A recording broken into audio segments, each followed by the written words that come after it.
The Little Red Hen. A little red hen lived in a barnyard. She spent almost all of her time walking about the barnyard in her pickety-peckety fashion, scratching everywhere for worms. She dearly loved fat, delicious worms and felt they were absolutely necessary to the health of her children. As often as she found a worm, she would call, "Chuck, chuck, chuck," to her chickies. When they were gathered about her, she would distribute choice morsels of her tidbit. A busy little body was she. A cat usually napped lazily in the barn door, not even bothering herself to scare the rat who ran here and there as he pleased.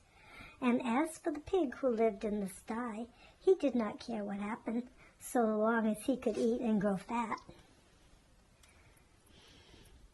One day the little red hen found a seed. It was a wheat seed, but the little red hen was so accustomed to bugs and worms that she supposed this to be some new and perhaps very delicious kind of meat.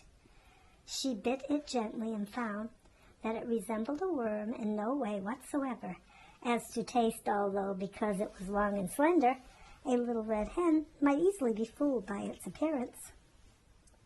Carrying it about, she made many inquiries as to what it might be. She found it was a wheat seed, and that, if planted, it would grow up, and when ripe it could be made into flour, and then into bread. When she discovered that, she knew it ought to be planted. She was so busy hunting food for herself and her family that, naturally, she thought she ought not to take the time to plant it. So she thought of the pig, upon whom time must hang heavily, and of the cat who had nothing to do, and of the great fat rat with his idle hours, and she called loudly, "Who will plant the seed?" But the pig said, "Not I," and the cat said, "Not I," and the rat said, "Not I." "Well then," said the little red hen, "I will," and she did. Then she went on with her daily duties through the long summer days, scratching for worms and feeding her chicks, while the pig grew fat, and the cat grew fat, and the rat grew fat, and the wheat grew tall and ready for harvest. So one day the little red hen chanced to notice how large the wheat was, and that the grain was ripe.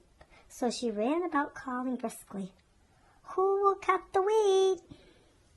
The pig said, "Not I." The cat said, "Not I." And the rat said, "Not I." "Well then," said the little red hen, "I will," and she did.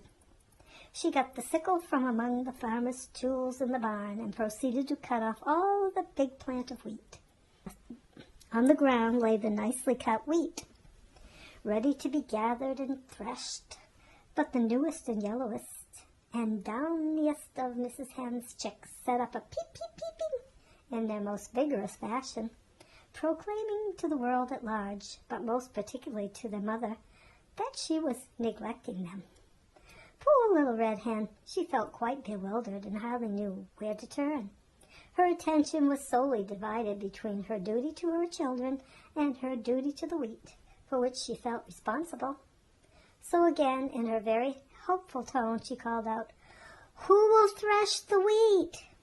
But the pig with a grunt said, "Not I," and the cat with a meow said, "Not I," and the rat with a squeak said, "Not I." She did not know whether the bread would be fit to eat, but, joy of joys, when the lovely brown loaves came out of the oven, they were done to perfection. Then, probably because she had acquired the habit, the red hen called, "Who will eat the bread?" All the animals in the barnyard were watching hungrily and smacking their lips in anticipation, and the pig said, "I will." The cat said, "I will," and the rat said, "I will." But the little red hen said, "No, you won't. I will." And she did. The end.